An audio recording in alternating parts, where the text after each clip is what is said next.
تو یہ ہے جو شخص صلہ رحمی کرتا ہے. اور حضور علیہ السلام کا ایک فرمان ہے کہ جو شخص چاہتا ہے کہ میری عمر میں اور میرے رزق میں برکت ہو وہ صلہ رحمی کیا کرے. صلہ رحمی کرنے والے کے رزق میں بھی برکت ہوتی ہے، اس کی عمر میں بھی برکت ہوتی ہے. تو ایک وہ شخص ذل عرش میں ہوگا جو صلہ رحمی کرتا ہے. دوسرا وَإِمْرَأَةٌ مَاتَ زَوْجُهَا وَتَرَكَ عَلَيْهَا أَيْتَامًا صِغَارًا فَقَالَتْ لَا أَتَزَوَّجُ أُقِيمُ عَلَى أَيْتَامَ حَتَّى يَمُوتُوا أَوْ يُغْنِيهِمُ اللَّهُ. وہ عورت جس کا شوہر فوت ہو گیا اور اس کی گود میں شوہر کے چھوٹے چھوٹے یتیم بچے تھے، تو اس عورت نے کہا کہ میں نکاح نہیں کروں گی یہاں تک کہ میں یتیموں کو پالوں گی. اور وہ یتیم یا تو فوت ہو گئے یا اس نے ان کو پال لیا، تو اللہ تعالیٰ نے اس کو بے نیاز کر دیا. وہ عورت جس نے اپنی خواہشات کو روکا رکھا، پاک دامنی کی حفاظت کی اور یتیم بچوں کے لیے نکاح نہ کیا، ان یتیموں کو لے کے بیٹھی رہی. حضور فرمایا کل قیامت کے دن جب کوئی سایہ نہیں ہوگا اس خاتون کو اللہ اپنے عرش کا سایہ عطا فرمائے. اللہ اکبر. اور تیسرا شخص وَعَبْدٌ صَنَعَ طَعَامًا فَأَضَافَ ضَيْفَهُ وَأَحْسَنَ نَفْقَتَهُ فَدَعَا عَلَيْهِ الْيَتِيمَ وَالْمِسْكِينَ فَأَطْعَمَهُمْ لِوَجْهِ اللَّهِ عَزَّ وَجَلَّ. وہ شخص کہ جس نے کھانا پکایا تو اس نے زیادہ پکا لیا اور اس نے یتیموں اور مسکینوں کو بلایا اور بلا کر کے ان کو عزت کے ساتھ بٹھا کے کھلایا. تو اس نے یتیموں کو عزت دی، مسکینوں کو عزت دی. اللہ تعالیٰ کل قیامت کے دن اپنے عرش کے سائے تلے اسے عزت عطا فرمائے گا. اس عنوان سے حضرت سلیمان رضی اللہ تعالی عنہ سے ایک روایت ہے، ثلاثۃ من الجاہلیہ، تین چیزیں جاہلیت سے ہیں اور آج بھی ہمارے معاشرے میں بھی پائی جاتی ہیں.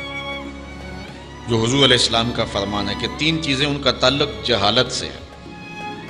الفخر بالاحساب والطعن فی الانساب والنیاحۃ، ایک حسب و نسب پہ اترانا، میں فلاں ہوتا ہوں میں فلاں ہوتا ہوں، اس بات پہ اترانا، یہ سوائے جہالت کے اور کچھ نہیں. اور دوسرا والطعن فی الانساب، نسب میں کسی کو طعنہ زنی کرنا کہ تو چھوٹے باپ کا بیٹا ہے. آج کل ہمارے دیہاتوں میں، شہروں میں، بستیوں میں امیر غریب کی تقسیم، چودھری کمی کی تقسیم، یہ ساری جو تقسیمات ہیں یہ جہالت کی پیداوار ہے.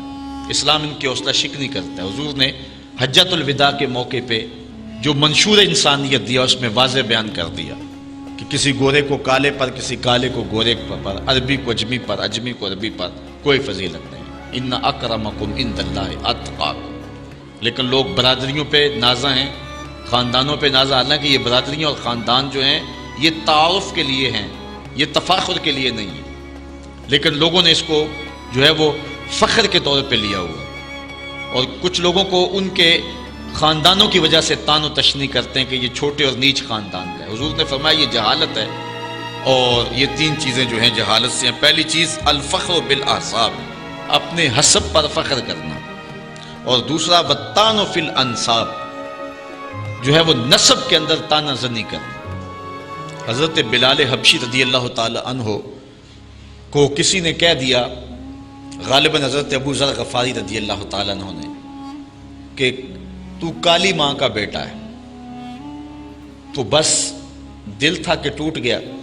حضور کی خدمت میں آئے تو رو پڑے. حضور نے فرمایا بلال کیا ہوا؟ عرض کی حضور آج مجھے اس معاشرے میں بھی طعنہ دیا گیا، میں جس گند اور غلاظت سے نکل کے آیا تھا وہاں تو تھی ذلت، لیکن یہاں تو اسلام نے مجھے عزت دی، لیکن آج یہاں بھی میں پریشان ہوا ہوں کہ مجھے کہا گیا ہے کہ تو کالی ماں کا بیٹا ہے. تو حضور علیہ السلام نے فرمایا کہ جا کے ابو ذر کو کہو کہ یہ طعنہ آ کے اپنے نبی محمد کو بھی دے، اس لیے کہ میں جن عورتوں کا دودھ پیا ہے ان میں سے ایک خاتون حضرت ام ایمن ہے اور ان کا رنگ سانولا تھا، اس لیے اگر یہ چیز طعنے کے طور پہ کہی جا سکتی ہے تو جا کے ان کو کہو کہ یہ اپنے نبی کو بھی آ کے پھر گئے. تو حضرت ابو ذر غفاری رضی اللہ تعالی عنہ کو جا کے جب حضرت بلال حبشی رضی اللہ تعالیٰ عنہ نے کہا تو وہ اتنے پریشان ہوئے، بلکہ اپنا جوتا اتار کے ان کو دیا، کہا میرے منہ پہ مار جس سے میں نے یہ کہا تھا. تو نسب کے اندر کسی کو طعنہ زنی کرنا یا اپنے حسب پہ ترانا، یہ سوائے جہالت کے اور کچھ نہیں ہے۔ اس شخص کی جہالت کے لیے کافی ہے کہ جو اپنے نسب پہ تراتا ہے یا کسی شخص کے نسب پر اس کو کمینگی کا طعنہ دیتا ہے۔ تیسری بات والنیاحۃ، اور یہ بھی ہمارے معاشرے میں پائی جاتی ہے، یعنی وین کرنا۔ جب کوئی شخص فوت ہو جائے، یہ زیادہ تر عورتوں کے اندر یہ مرض پائی جاتی ہے، اور وہ سمجھتی ہیں کہ یہ شاید یہ بڑا کمال ہے، اور کسی میت پر بہت زیادہ رونا دھونا ہو اور چیخ و پکار اور بین ہو تو عورتوں کے اندر اس کو کمال سمجھا جاتا ہے۔ تو یہ تین چیزیں جو ہیں وہ سوائے جہالت کے اور کچھ نہیں۔ ثلاثۃ من مکارم الاخلاق عند اللہ، حضرت انس سے روایت ہے، جو تین چیزیں ہیں وہ اچھے اخلاق سے ہیں، تین چیزیں اچھے اخلاق سے۔ وہ تین چیزیں کون سی ہیں؟ ان تعفو عمن ظلمک، جو تیرے پہ ظلم کرے تو اسے معاف کر دے۔ یہ بڑے پن ہونے کی دلیل ہے، اخلاق عالیہ کی بات ہے۔ دوسری بات، جو تجھے محروم رکھے اس کی جھولیاں بھر دے۔ تمہیں ضرورت پڑ گئی، کسی کے پاس گئے، رشتہ داری تھی، دوستانہ تھا، اس مشکل وقت آپ کے کام نہ آیا وہ، اب اس کو مصیبت پڑی تو وہ آپ کے پاس آیا، تو آپ نے اس بات کو یاد رکھا، آپ نے اس کو خالی لٹایا یا تان و تشنی کی کہ ایک وقت تھا کہ میں بھی تیرے پاس آیا، اب سنا پھر نہیں، نہ اس کو یاد دلانا ہے۔ اگر انسان ہوا تو وہ خود ہی سمجھتا ہے اس بات کا، اور اگر انسانیت نہیں ہے تو جتلانے سے بھی کوئی فائدہ نہیں ہے۔ اور دوسری بات ہے کہ تم نے اللہ سے اجر پانا ہے، تو نہ اس کو خالی موڑیں کہ اس نے مجھے کچھ نہیں دیا تھا اس وقت، میں پھنسا تھا تو اس نے میرے پہ ترس نہیں کیا تھا، تم اس کی جھولی بھرو۔ یہ نہ کہو کہ اس نے میرے ساتھ یہ سلوک کیا تھا، نہیں، یہ اچھے اخلاق سے ہے اور مکارم اخلاق سے ہے۔ وَتَصِلَ مَنْ قَطَعَكَ، اور تیسرا جو تجھ سے قطع تعلقی کرے تو اس کے ساتھ صلہ رحمی کرے۔ حضرت معاویہ بن حیدہ رضی اللہ تعالیٰ عنہ روایت کرتے ہیں کہ حضور نے فرمایا ثلاثۃ لا ترى اعینہم النار یوم القیامہ، کہ تین لوگ ایسے ہیں کہ جن کی آنکھیں کل قیامت کے دن جہنم کی آگ کو نہیں دیکھیں گی۔ تین لوگوں کی آنکھیں جہنم کی آگ کو نہیں دیکھیں گی۔ پہلی آنکھ کون سی ہے؟ عین بکت من خشیۃ اللہ، وہ آنکھ جو اللہ کے خوف سے روئی۔ حدیث میں آتا ہے کل قیامت کے دن جس بال کی جڑ بھی بھیگی ہوگی وہ بال بھی اس شخص کی شفاعت کرے گا۔ لا خیر فی عین لا تبکی من خشیۃ اللہ، امام ابو نعیم نے یہ روایت لکھی ہے کہ اس آنکھ میں کوئی بھلائی نہیں ہے جو اللہ کے خوف میں روتی نہیں ہے۔ یہ بہت بڑی سعادت مندی ہے، بلکہ فرمایا راتوں کو اٹھ اٹھ کے رویا کرو اور قرآن مجید کی تلاوت کیا کرو، رویا کرو۔ فَإِن لَّمْ تَبْكُوا فَتَبَاكُوا، اگر رونا نہ آئے تو رونے کی کوشش کیا کرو۔ حضرت داتا صاحب سے کسی نے پوچھا کہ اگر کوئی رونے کی کوشش کرے پھر بھی رونا نہ آئے، فرمایا پھر مقدر پہ روئے، کہ اتنا سنگ دل ہو گیا کہ رونا چاہتا پھر بھی آنکھ نمناک نہیں ہوتی ہے۔ پہلے وہ آنکھ جو خوف خدا سے روتی ہے، وَعَيْنٌ حَرَسَتْ فِي سَبِيلِ اللَّهِ، اور دوسری وہ آنکھ جو اللہ کی راہ میں جاگتی ہے، پہرا دیتی ہے۔ وَعَيْنٌ غَدَّتْ مِن مَحَارِمِ اللَّهِ، اور وہ آنکھ اللہ کی حرام کردہ جگہوں سے بچتی ہے، اپنے آپ کو روکتی ہے، جہاں اللہ نے منع کیا ہے وہاں نظر نہیں اٹھتی۔ یہ تین آنکھیں قیامت کے دن جہنم کی آگ نہیں دیکھیں گی۔ ثلاثۃ لا یستخف بحقہن الا منافق، تین لوگ ایسے ہیں کہ جن کے حق کو منافق کے علاوہ کوئی ہلکا نہیں جانتا۔ وہ تو تین چیزیں تھیں جو پیچھے ساری گزری، یہ تین لوگ ہیں کہ جن کے حق کو منافق کے علاوہ کوئی ہلکا نہیں جانتا۔ وہ کون کون سے؟ ذو الشیبۃ فی الاسلام، جس نے اسلام میں بڑھاپے کو پا لیا، جو بوڑھا ہوا، بوڑھے کے حق کو منافق نہیں جانتا، باقی ہر مومن جانتا ہے کہ اس کا حق کیا ہے اور اس کی تعظیم کرتا ہے۔ امام ابو نعیم نے لکھا ہے جو شخص 80 سال کی عمر میں انتقال کرتا ہے، اللہ تعالیٰ اس کے بڑھاپے کا حیا کرتے ہوئے بغیر حساب کے جنت عطا فرماتا ہے، اور جو شخص 90 سال کی عمر میں انتقال کرتا ہے، اللہ تعالیٰ اس کے بڑھاپے کا حیا کرتے ہوئے اس کو قیامت کے دن حق شفاعت عطا فرمائے گا۔ تو تو بخشا ہوا ہی ہے، اب جس کی تو چاہتا ہے اس کی بھی سفارش کر دے، اس کو جنت میں لے جائے۔ یہ اللہ کا خاص کرم ہوگا بوڑھے کے اوپر۔ حضرت باجزید بستامی کہتے ہیں انتقال کے بعد کسی کو خواب میں ملے، 72 سال کی عمر میں انتقال ہوا تھا، تو کسی نے کہا کہ سناؤ کیا حال ہوا؟ کہا اللہ نے کرم کر دیا۔ کہا کیسے؟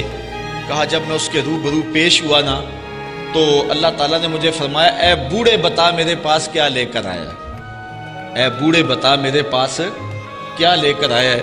تو میں نے عرض کی مالک بادشاہوں کی دہلیز پہ اگر کوئی فقیر آئے تو بادشاہ یہ تو نہیں پوچھا کرتے کیا لے کر آئے ہو، بادشاہ تو فقیروں کو یہی پوچھتے ہیں کیا لینے آئے ہو۔ میں لے کر کچھ بھی نہیں آیا، تیری رحمت لینے آیا ہوں، اللہ تعالیٰ نے بغیر حساب کے میری مغفرت فرما دی۔ تو بوڑھے کی عزت اور تکریم یہ ایمان کی علامت ہے، اور جو بوڑھے کی عزت نہیں کرتا ہے وہ منافق ہوگا۔ وذو العلم، اور دوسری بات علم والا شخص، عالم شخص اگر بھٹک بھی جائے نا تو پھر بھی اس کی قدر کرو اور اس کے لیے دعا کرو کہ اللہ اس کو ٹھیک کر دے۔ تو علم والے کی قدر بھی جو ہے وہ مومن کرتا ہے۔ منافق عالم کا گستاخ ہوتا ہے، یہ بات آپ کو بتاؤں، جو منافقانہ روش رکھتا ہوتا ہے اس کے سینے میں عالم کے لیے قدر نہیں ہوتی، اور عالم وہ بابرکت ہستی ہے کہ حضور علیہ السلام نے فرمایا کہ عالم کے لیے کائنات کی ہر شے حتی الحیتان فی البحر، یہاں تک کہ سمندر کے اندر جو مچھلیاں ہیں وہ بھی اس کی زندگی کی دعا مانگتی ہیں۔ یہ کتنی بڑی بات ہے، اور میں کہتا ہوں اس سے بڑی بات کیا ہوگی کہ حضور نے فرمایا العلماء ورثۃ الانبیاء، علماء نبیوں کے وارث ہیں۔ کتنی بڑی بات حضور نے فرمائی۔ سلطان محمود غزنوی اس حدیث پہ یقین نہیں رکھتا تھا، وہ کہتا تھا کہ شاید یہ علماء نے خود نہ حدیث گڑی ہوئی ہو کہ یہ علماء نبیوں کے وارث، اتنا بڑا اعزاز۔ دوسرا شک اس کو اپنے باپ کے بارے میں تھا، سلطان سبکتگین ہے یا کوئی اور۔ تیسرا اس کو شک قیامت کے بارے میں رہتا تھا۔ یہ ابتدائی زندگی کے حالات ہیں۔ ایک دن بادشاہ نکلا، آگے خادم سونے کا شمع دان لیے چل رہا ہے، اس نے ایک طالب علم کو دیکھا کہ وہ مدرسے میں سبق یاد کرتا ہے، مدرسے کی لالٹین میں تیل نہیں ہے، بھولتا ہے تو کتاب اٹھا کے ایک ہندو بنیے کی دکان پہ جا کے وہاں جلتے ہوئے گیس کی روشنی میں کتاب دیکھتا ہے، پھر آ کے یاد کرتا ہے، بھولتا ہے تو پھر جاتا ہے۔ بادشاہ نے پہلی مرتبہ تڑپ دیکھی تھی، دل پسیجا، وہ سونے کا شمع دان طالب علم کو دے دیا۔ طالب علم راضی ہوا تو اللہ کے رسول بھی راضی ہو گئے۔ بادشاہ واپس آیا، سویا، مقدر جاگے آقا کی زیارت نصیب ہوئی۔ اب سنو حضور علیہ السلام نے کیا فرمایا۔